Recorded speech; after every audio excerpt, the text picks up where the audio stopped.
gran velocidad, una camioneta Hilux se estrella contra una casa cerca de la subasta en la carretera norte. Varias personas resultaron heridos del brutal accidente. El conductor del fatídico vehículo iba en estado de ebriedad. Encuentran culpable del delito de calumnia al periodista David Quintana, director del Boletín Ecológico. Con vigilancia policial redoblada, varios obreros realizan trabajos de remodelación en las instalaciones del canal 100% Noticias. Para el economista Cirilo Otero, la banca privada debe reaccionar con firmeza ante la Ley 842 de protección de consumidores, que prácticamente obliga a las entidades financieras a establecer relación con las personas sancionadas por los Estados Unidos. La vicepresidenta Rosario Murillo la arremetió este miércoles contra la familia de Cristiana Chamorro, a quienes llamó vendepatria y de haberse beneficiado con la venta del ferrocarril. Una nueva iniciativa de ley se encuentra en discusión en la Asamblea Nacional. En esta ocasión se trata de la ley que declara la bandera, el himno, el sello, las canciones, los documentos escritos, gráficos y audiovisuales del Ejército Defensor de la Soberanía Nacional como patrimonio inmaterial de la nación, lo que para los hermanos Mejía Godoy se trata de una confiscación de la propiedad intelectual. La Organización Mundial para la Salud recomendó el uso de emergencia de la vacuna de la Universidad de Oxford y AstraZeneca contra el coronavirus para mayores de 65 años, luego que varios países europeos decidieran no hacerlo por falta de información sobre su efectividad y seguridad en ese grupo de personas. 5 de los más de 120 nicaragüenses que se encuentran varados en la frontera de Paso Canoas dan positivo al COVID-19 luego de someterse por segunda ocasión a la prueba, en espera que el gobierno de Nicaragua les autorice el ingreso al país. Sudáfrica ha informado que aplicará la vacuna contra el coronavirus de Johnson & Johnson luego de cancelar la de la Universidad de Oxford. El ministro de Salud dijo que se evalúa vender la dosis que se tiene de ese inoculante en todo el país. Yuri Andrade, de 31 años, se robó parte del show este pasado domingo en el Super Bowl 55 al saltar al campo con una pantaloneta negra y una prenda rosada, logrando cruzar de extremo a extremo el estadio. Presuntamente días antes, el hombre había decidido apostarle a un casino que a un espontáneo invadiría el campo, lo que habría generado hasta $375,000 de ganancia. Gracias por su fiel sintonía. Esto es Acción 10, edición estelar. Les saludamos con mucho gusto Daniela Obando Estrella, Richly Montenegro y Maribel Montenegro. Muchachas, buenas noches. Buenas noches, chicas, amigos televidentes. Daniela Obando Estrella da inicio con las noticias. Autoridades de la policía en Nueva Segovia capturan al femicida Edier José Caballero, quien privó de la vida a su esposa al negarse a regresar con él. El crimen responde al primer femicidio en esta localidad en lo que va de ese año. Esto va a durar mucho tiempo para que usted lo olvide. Muchísimo tiempo. Yo esto no voy a poder olvidar nunca. ¿Qué le puede decir usted a las mujeres? Ay, no, que se cuiden de esos hombres. Esta es el arma utilizada por el femicida Edier José Caballero Pozo, de 24 años, con la que cegó la vida de quien fuese su cónyuge, Yesenia Marchena, de 39 años, y a quien trató de llevársela por la fuerza de nuevo a la casa donde alquilaban, situación que no admitió la Oyoxisa. Caballero Pozo, endemoniado por su embriaguez y por la negativa de la fémina, le asestó una estocada con el puñal en la parte torácica que resultó letal. Aunque Yesenia fue auxiliada y llevada al centro de salud de San Fernando, la dama ya no presentaba signos vitales. Este femicidio, el primero en Nueva Segovia, ocurrió la noche de este pasado martes en plena vía pública de Santa Clara, jurisdicción del municipio de San Fernando. ¿Usted la auxilió, verdad? Yo fue la única que estaba ahí. Yo la voz de ella que le dije: mira, le dije, andate, que yo no quiero ir con vos. Solo eso oí. Al mismo segundo, yo miro que estaba en la acera. Hey. Después, casi seguido, oigo el lamento. Mire, en eso, ¿qué era que estaba? Eso un solo llanto encima, así, abrazándola, y que la policía estaba boca abajo y más bien ya, y el al medio levanto así, boqueando. Según información recabada con vecinos de Marchena, que en paz descanse, las autoridades policiales se activaron de inmediato para dar con el paradero de Edier José Caballero Pozo, alias El Chino, suspendiendo la búsqueda por la noche del 9 de febrero y reanudándola el 10, capturando al femicida a eso de las 11 de la mañana en el lugar conocido como Puente de Suzucayán, en el municipio de Jícaro. El trabajo de la Policía Nacional fue rápido. No hay que reconocer las cosas cuando las ve. Cabe señalar que este crimen alteró la tradicional calma y paz que viven los habitantes de Santa Clara, ya que es muy remoto que pase esto, por lo que en el ambiente del pueblo se respiraba un silencio profundo. En Santa Clara, San Fernando, Nueva Segovia, Jorge Corrales. El reporte brindado por Católicas por el Derecho a Decidir registra un segundo femicidio en el corriente mes en menos de una semana. La víctima era originaria de Nueva Guinea. Detalles con Valesca Rivera. A las 7 de la noche del martes, pobladores del municipio de San Fernando en Santa Clara de Nueva Guinea reportaron el femicidio de una mujer identificada como Yesenia Marchena, de 39 años, a quien su expareja le propinó una estocada en el tórax con un arma blanca. Comentan los vecinos de que discutieron, luego la sacó del pelo desde adentro de su casa y en plena calle, ahí la apuñaló y la gente se atemorizó tanto que no pudo hacer nada. El agresor, identificado como Edier Carballo, de 25 años, inicialmente se dio a la fuga, pero fue capturado por agentes de la policía en la zona conocida como El Jícaro. ¿Cuántos hombres en la impunidad? ¿Cuántos hombres andan muy tranquilos, tanto como violadores, abusadores, maltratadores de mujer y femicidas andan libres? Entonces, ¿qué decir? Estamos desprotegidos institucionalmente, no cumplen con esa ley. De balde sirve. Esa cadena perpetua no nos favorece. El movimiento Católicas por el Derecho a Decidir destacan que esta es la segunda víctima de femicidio en lo que va del mes de febrero. Los hechos se dan en menos de una semana. En total, en el año se reportan 6 féminas asesinadas. Para Acción 10, Valesca Rivera Hernández. Realizan supervisión en las instalaciones de 100% Noticias, que desde el 23 de diciembre del año 2020 pasaron a ser propiedad del Ministerio de Salud, al igual que otras instituciones. Tenemos todos los detalles con nuestro periodista Willy Narváez. Después de ser confiscada esta propiedad de 100% Noticia, pasaron al Ministerio de Salud, donde la mañana de este miércoles trabajadores ya hacían algunas remodelaciones para lo que podría ser aparentemente este nuevo centro. El mismo atenderá a personas adictas al alcoholismo y drogadicción. La decisión del Ejecutivo fue tomada sin tener ni siquiera un fallo de parte de la Corte Suprema de Justicia, pasando por encima de ese poder del Estado. Otro medio de comunicación y 5 organizaciones de la sociedad civil también han sido confiscadas. Este 10 de febrero, 2 trabajadores se centraron en la parte delantera en las instalaciones del canal 100% Noticias.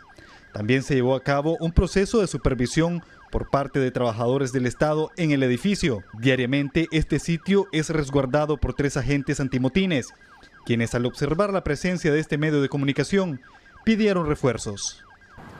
Según el propietario del canal 100% Noticia, Miguel Mora, estas instalaciones tienen un costo aproximado de $5 millones, los cuales en un futuro estarían siendo pagados con los impuestos de los nicaragüenses como una indemnización. Con imágenes de Ronald Reyes, Willy Narváez, Acción 10. Al regresar de esta pausa comercial tenemos más noticias para usted. Gracias por continuar con nosotros. La vicepresidenta de Nicaragua, Rosario Murillo, durante su intervención de mediodía se refirió contra la reconocida familia de apellido Chamorro, a quienes describió como vendepatrias y acusó de haber vendido los bienes del país.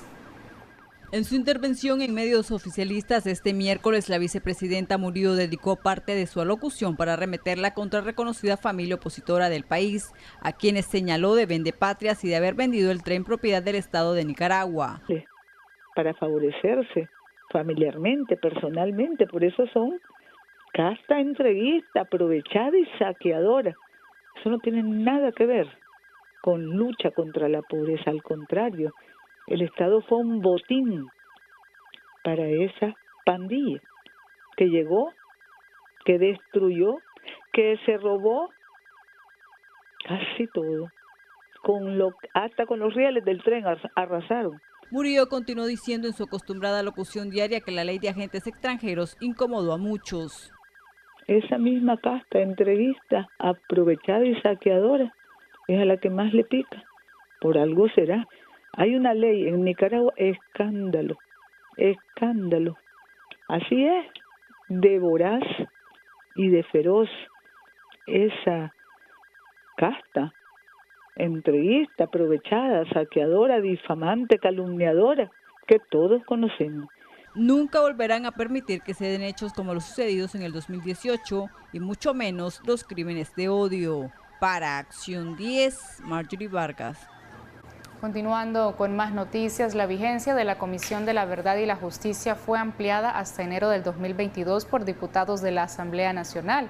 Para el doctor José Antonio López de los Defensores del Pueblo, dicha comisión opera a favor del gobierno. Tenemos los detalles con Willy Narváez. En la Gaceta Diario Oficial este 10 de febrero fue publicada una resolución de ampliación para el funcionamiento de la comisión ya mencionada. La Junta Directiva de la Asamblea Nacional resolvió extender el periodo a partir del 6 de febrero del 2021 hasta enero del año 2022, siendo el periodo más largo otorgado hasta ahora, ya que se hacía cada 3 meses para seguir presentando resultados de su labor. La también conocida Comisión Porras, en honor al presidente sancionado del Parlamento, Gustavo Porras, por haberla creado en su último periodo de ampliación, fue criticada por los abogados defensores del pueblo. Esto fue creado para contrarrestar los graves señalamientos que organismos de derechos internacionales hicieron en su momento por todo lo que pasó en el contexto de abril 2018. El doctor José Antonio López también señala a esta comisión que responde al discurso oficial. Que opera prácticamente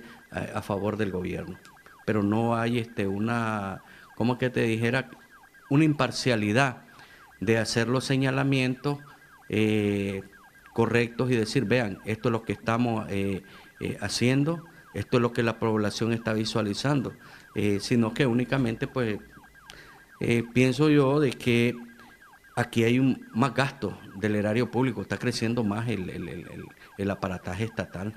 El gobierno confiscó las instalaciones del Centro Nicaragüense de Derechos Humanos y el silencio de las instituciones estatales ha sido notorio. Está únicamente la Procuraduría de Derechos Humanos, pero no se sabe qué trabajo hacen. Hay instituciones, pero más bien que el aparataje ha crecido, pero que la eficacia de la institucionalidad, del Estado en sí, de estas instituciones, podrás hacer una encuesta, puedes ir a preguntar a la población, ve esta institución qué tanto ha sido efectiva, cómo lo mira, lo visualiza usted. La Comisión de la Verdad y la Justicia niega que en Nicaragua hayan presos políticos, mientras el gobierno de Daniel Ortega incumple 14 recomendaciones de la alta comisionada de las Naciones Unidas, según un informe presentado esta semana. Con imágenes de Ronald Reyes, Willy Narváez, a Acción 10. Para los hermanos Mejía Godoy, la nueva iniciativa de ley que se encuentra en discusión en la Asamblea Nacional y que declara símbolos patrios, canciones, gráficos y audiovisuales del Ejército como patrimonio inmaterial de la nación, se trata de una confiscación de la propiedad intelectual.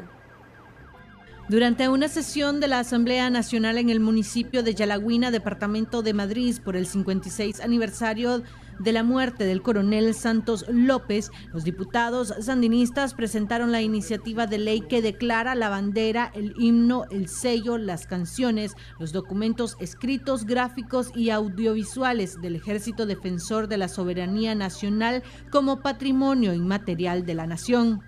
La presente iniciativa de ley tiene como objeto declarar patrimonio cultural inmaterial de la nación nicaragüense la bandera, el himno, el sello, las canciones, los documentos escritos, gráficos y audiovisuales del Ejército Defensor de la Soberanía Nacional, reconociéndolos como auténticos símbolos de patriotismo que acompañaron al Ejército en defensa de la soberanía, la independencia e integridad territorial de Nicaragua. Dicha iniciativa de ley les parece a los hermanos Carlos y Luis Enrique Mejía Godoy que se trata de una confiscación de la propiedad intelectual. Carlos Mejía manifestó a través de sus redes sociales que se continúa usando y abusando de sus obras musicales. No nos sorprende este nuevo atropello a la libertad de creación. Ellos han llevado al país a la época del medioevo, cuando señores de la gleba eran dueños de vidas y de bienes. Y en relación a la obra musical de nosotros los Mejía Godoy, pues no hay nada nuevo bajo el sol. Siguen usando y abusando de nuestras canciones, y no solamente las nuestras, del grupo Pancasán, de Guardabarranco y de todos aquellos que nos oponemos a ser parte de su orfeón oficialista. Mejía Godoy además aseveró que el gobierno de Ortega podrá apropiarse de su obra musical, mas nunca de su convicción. Lo que jamás podrán confiscar es esta pasión sin tregua por ver a mi Nicaragua definitivamente libre y en paz. No podrán confiscar ni mis principios ni mis valores fundamentales, ni la dignidad que se aloja en cada partícula de mi corazón. La iniciativa de ley fue remitida a la Comisión de Cultura, Deporte, Educación para su dictamen y posterior aprobación. Michelle Polanco Alvarado, Acción 10. Exmiembros del partido FSLN consideran que la iniciativa de ley que pretende nombrar como patrimonio nacional la obra relacionada al Ejército de Defensa de la Soberanía Nacional persigue levantar la moral de las bases sandinistas que se encuentran decaídas.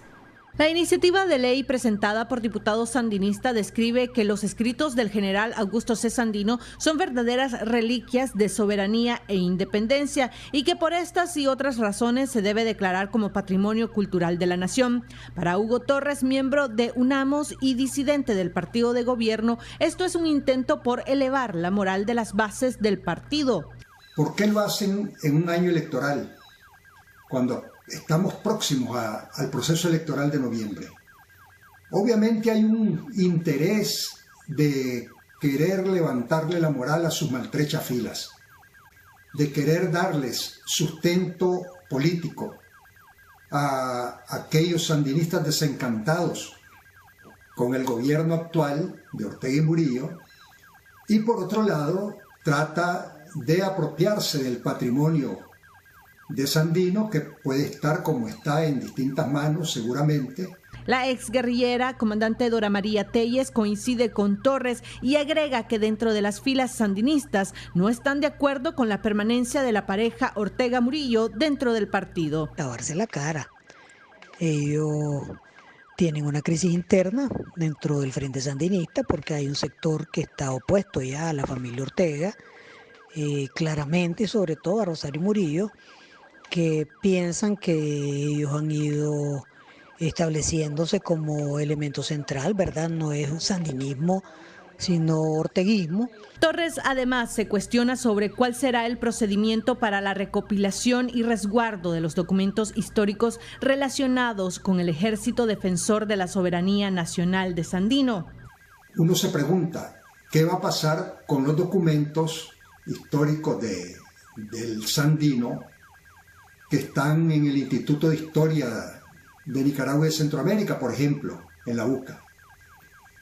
Simplemente los van a registrar por parte del régimen, sabiendo que ahí están, ¿verdad?, para tener control de ellos, o se los van a apropiar. Y así con otros documentos y objetos que puedan estar en manos de otros ciudadanos y ciudadanas. El Ejército Defensor de la Soberanía Nacional fue fundado por Augusto Sandino luego de rechazar el Pacto del Espino Negro firmado entre Adolfo Díaz y José María Moncada. Michelle Polanco Alvarado, Acción 10. Experto en materia económica manifestó que la banca privada debe reaccionar con firmeza ante el gobierno con la Ley de Protección de los Consumidores para que funcionarios del gobierno que han sido sancionados puedan volver a abrir sus cuentas.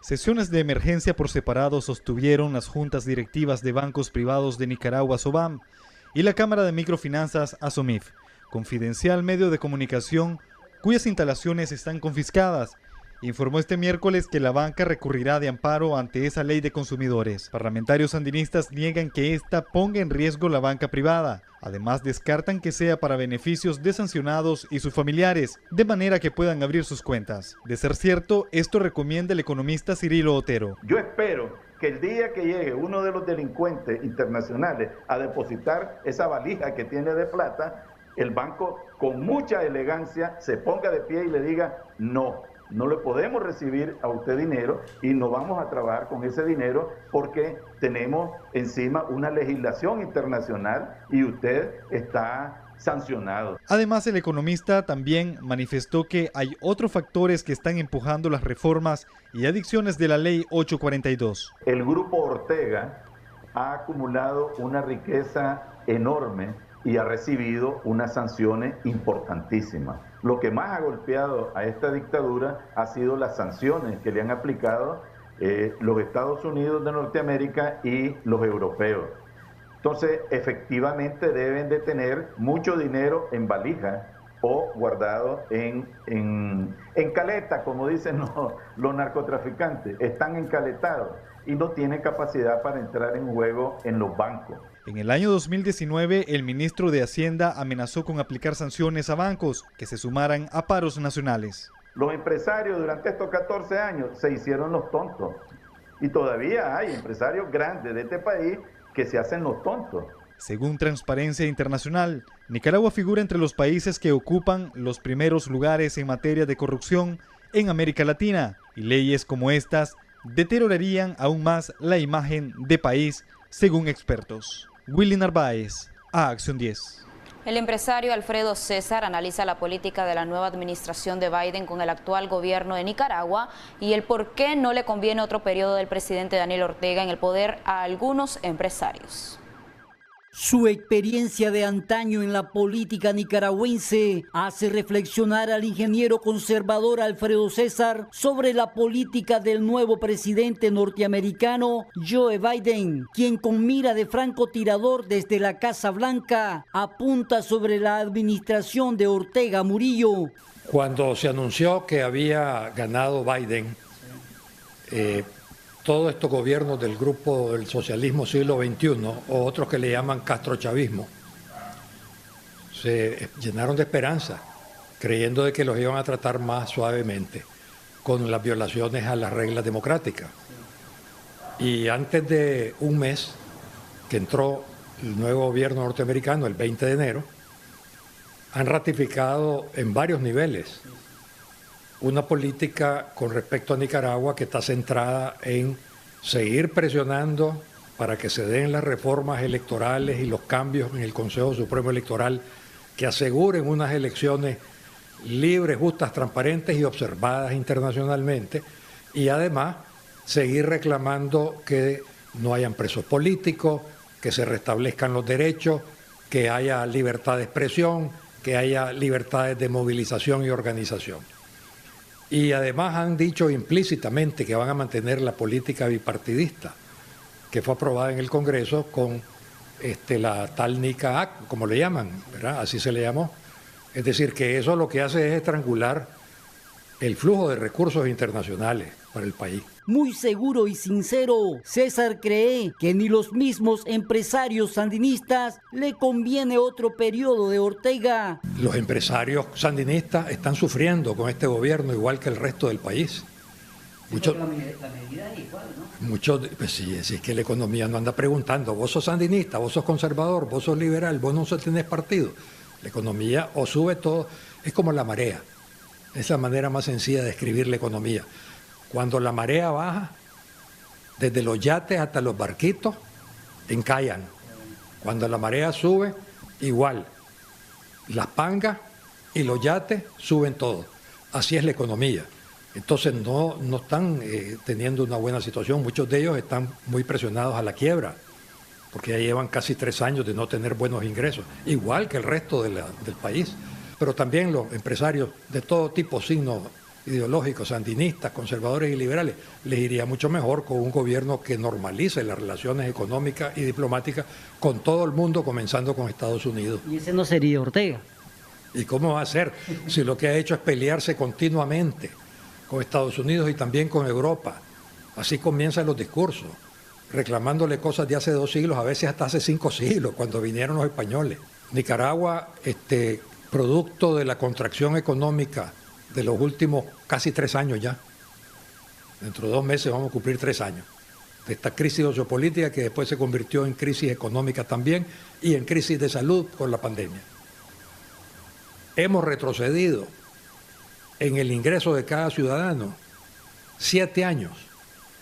Ese es el retroceso que hemos tenido en estos 3 años de contracción económica. Se han perdido más de 200.000 empleos formales con el INS y casi 500.000 en total. Eso significa que hay 1 millón de nicaragüenses, porque cada trabajador tiene una dependencia en su familia, que perdieron la cobertura del INS, y hay 2 millones de nicaragüenses que están en la vida informal buscando cómo sobrevivir. Según César, para todos es una oportunidad de convencer con un proyecto real de nación al 62% del electorado que si las elecciones fueran hoy no votarían ni por Ortega ni por los grupos de oposición. Con cámara de Erasmo Hernández, José Abraham Sánchez, Acción 10. Al regresar de esta pausa tenemos más noticias. Quédese con nosotros en Acción 10. Continuamos con severas lesiones en su cuerpo. Resultaron 3 personas luego de que una camioneta impactara sobre su humanidad. El conductor del vehículo aparentemente viajaba a exceso de velocidad. Medardo Mendoza con los detalles. El exceso de velocidad en el que viajaba el conductor de la camioneta color roja provocó que el mismo perdiera el control del vehículo en la carretera norte. Luego, en las imágenes captadas por una cámara de vigilancia, se aprecia el momento donde, producto de la pérdida del control del automotor, la camioneta se subió a la acera, impactando contra una vivienda donde se encontraban 3 personas, quienes resultaron lesionadas, esto en el barrio Berta Díaz.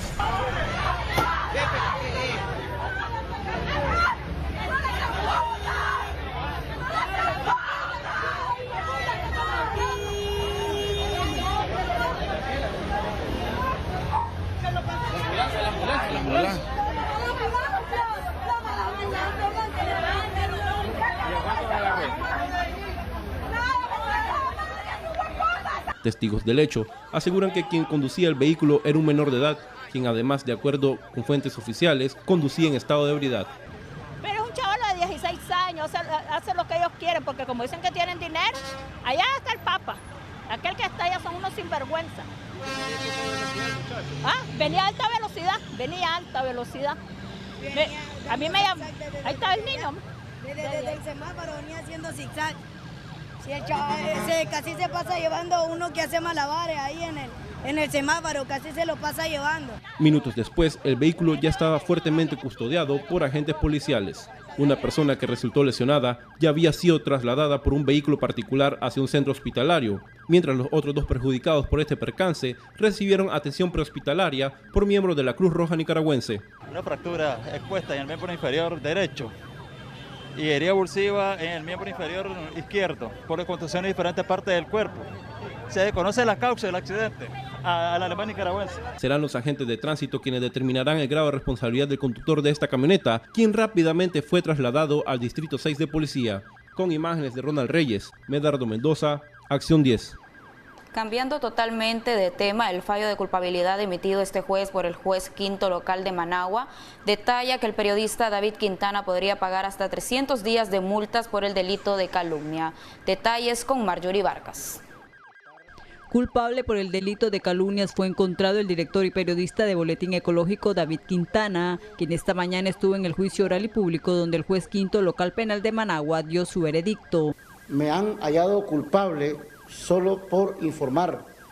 Me están recordando de que soy una molestia para este régimen que, como ustedes recordarán, me han robado mis equipos, me han perseguido, me han golpeado, me han amenazado y me han acortado la libertad de expresión. La doctora María Oviedo, defensa de David Quintana, asegura que el juicio está viciado. De forma escueta, sin tan siquiera señalar el fundamento legal, porque las peticiones dentro de un proceso tienen que tener un sustento legal establecido en nuestras normas, únicamente se limitó a decir de que pedía la pena máxima de 300 días multa, pues esta defensa le hizo ver a la autoridad judicial, primeramente, de que mi representado no se había demostrado dentro del proceso que tuviera un prontuario delictivo, es decir, un antecedentes penales, lo cual el ser reo primario, así se le conoce, es considerada una circunstancia atenuante que, de conformidad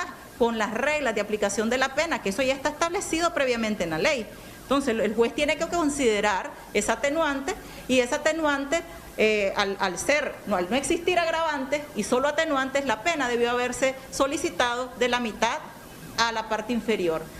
Por su parte, la organización PECIN está brindando su respaldo a los hombres y mujeres de prensa que han venido siendo objeto de enjuiciamiento. El caso de David Quintana es un caso que nuevamente viene a darle la razón a las denuncias que hemos venido dando los últimos 2 años sobre las agresiones a periodistas independientes.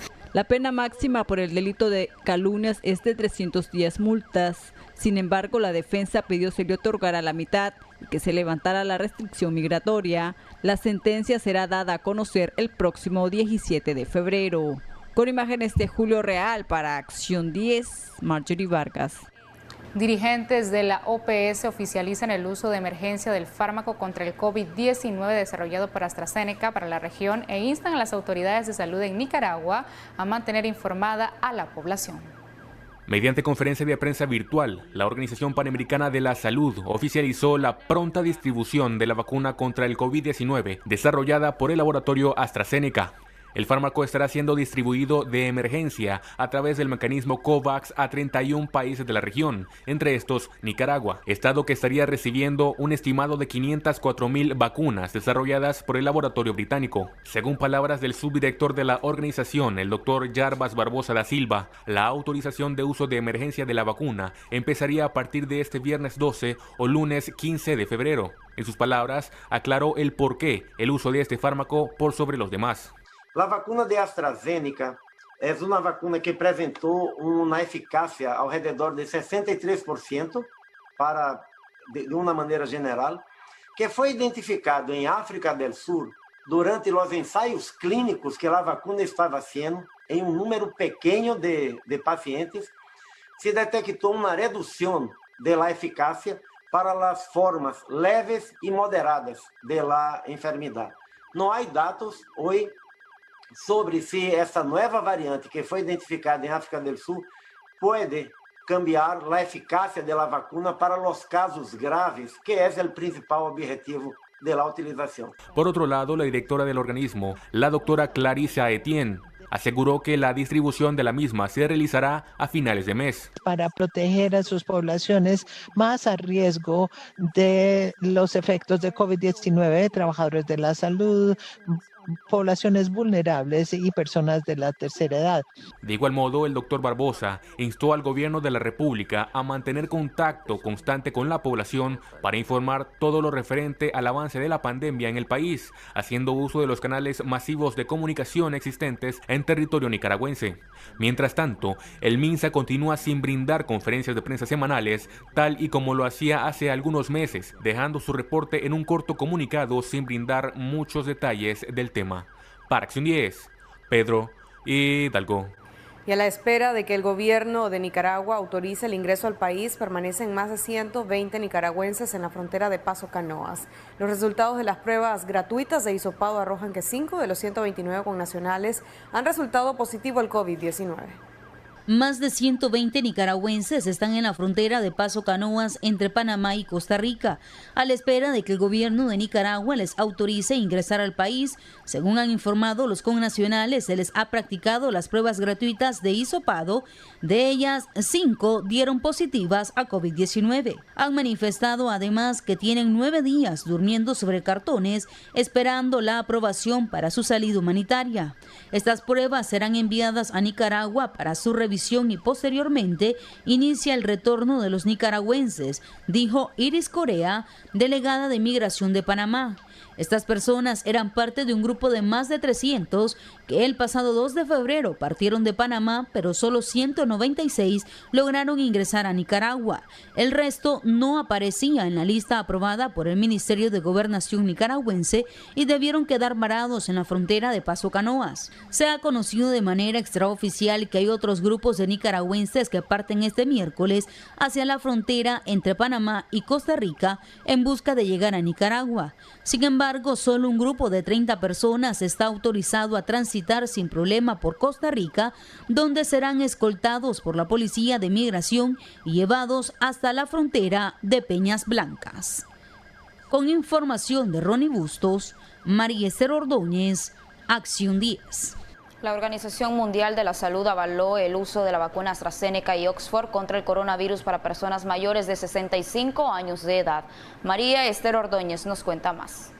La Organización Mundial de la Salud recomendó el uso de emergencia de la vacuna de la Universidad de Oxford y AstraZeneca contra el coronavirus para mayores de 65 años. Luego de que varios países europeos decidieran no hacerlo por falta de información sobre su efectividad y seguridad en ese grupo de personas. En semanas anteriores se informó que Alemania, Austria, Bélgica, Dinamarca, Francia, Italia, Noruega, Suecia, Suiza, Polonia y Portugal habían anunciado que no aplicarían la vacuna a mayores de 65 años, alegando que no hay suficientes datos sobre la efectividad del ensayo. Sin embargo, el organismo recomendó la vacuna a todas las personas mayores de 18 años sin límite de edad superior. La declaración de la organización se da luego de que Sudáfrica decidiera detener el pasado martes el lanzamiento del inoculante y amenazara con vender sus suministros tras resultados de ensayos decepcionantes contra la nueva variante que se registra en ese país. Este día se ha informado también que tras la conferencia de prensa de la misión de expertos internacionales que ya terminaron su trabajo en Wuhan, China, y en reacción a estas declaraciones, el periódico estatal chino Daily tituló Misión de la OMS, la investigación sobre el origen de los virus no debe tener límites geográficos. De esta forma destacó la posibilidad de que el COVID-19 haya aparecido fuera de las fronteras del país. El gobierno chino ha sostenido que, además de la pista de transmisión de animales a humanos que apunta al mercado húmedo de Wuhan, es posible que el virus haya llegado a través de alimentos congelados importados que se venden en esos comercios, hipótesis que la OMS no descartó entre sus conclusiones. María Esther Ordóñez, Acción 10. Sudáfrica ha informado que continuará su plan de vacunación contra el coronavirus con el fármaco desarrollado por Johnson & Johnson en lugar de la vacuna de AstraZeneca. El país hasta la fecha registra más de 1.400.000 casos de COVID-19. El ministro de Salud de Sudáfrica ha informado este miércoles que, dado el resultado de los estudios de eficacia, el Departamento de Salud continuará con su vacunación de fase 1, planificada dirigida a los trabajadores de la salud, utilizando la vacuna Johnson & Johnson en lugar de la vacuna de la Universidad de Oxford. Según el funcionario, se ha demostrado que la vacuna de Johnson & Johnson es eficaz. La implementación de la vacuna se llevará a cabo en forma de un estudio de implementación con una asociación entre el Consejo de Investigación Médica y el Departamento Nacional de Salud. El ministro de Salud afirmó que el país también había obtenido dosis de la vacuna de Pfizer y que las negociaciones con Moderna estaban en curso. Agregó que la variante 501Y-B2 ha alarmado a los expertos en salud que han expresado su preocupación sobre la posibilidad de que no responda la inmunización generada por la exposición previa al coronavirus o a las vacunas. Hasta la fecha, Sudáfrica contabilizó 1.479.263 casos de COVID-19 y han fallecido 46.869 personas. El ministro de Sanidad dijo este miércoles que vender 1 millón de dosis de la vacuna de la Universidad de Oxford, que está en el país, es una opción y que se estaba considerando, pero que primero los científicos deben decirnos qué hacer al respecto. María Esther Ordóñez, Acción 10. Y después de ganar una dura batalla contra el COVID-19, el doctor Bismar Somarriba es dado de alta, sin embargo, permanece en su casa con oxígeno y aislado. Jocelyn Rojas nos cuenta más. Aunque ya fue dado de alta del Hospital Vivian Pelas, el doctor Bismar Somarriba permanece aislado y aún con oxígeno, pero fuera de peligro después de haber batallado con el COVID-19. El día 9 salí de alta del Hospital Vivian Pelas, aún no estoy bien recuperado, estoy con tanque de oxígeno, estoy aislado por 21 días. Ustedes saben de que de eso se trata la enfermedad, aislarse por 21 días. Luego viene la fase prácticamente de convalecencia. En este momento me siento bien, gracias a Dios, pero igual con un poco de cansancio. A través de nuestro medio reconoció y agradeció el apoyo de todos los nicaragüenses que mostraron su solidaridad durante este tiempo. Agradezco a mi familia, a todos los que oraron por mí, a los medios de comunicación que han estado pendientes de mi salud. Igualmente a todos les juro, no sabía que tenía tantos pacientes en todo Nicaragua orando por mí. Agradezco mucho las oraciones, igual de las oraciones del personal de Canal 10, porque sé que Dios me sacará de todo esto.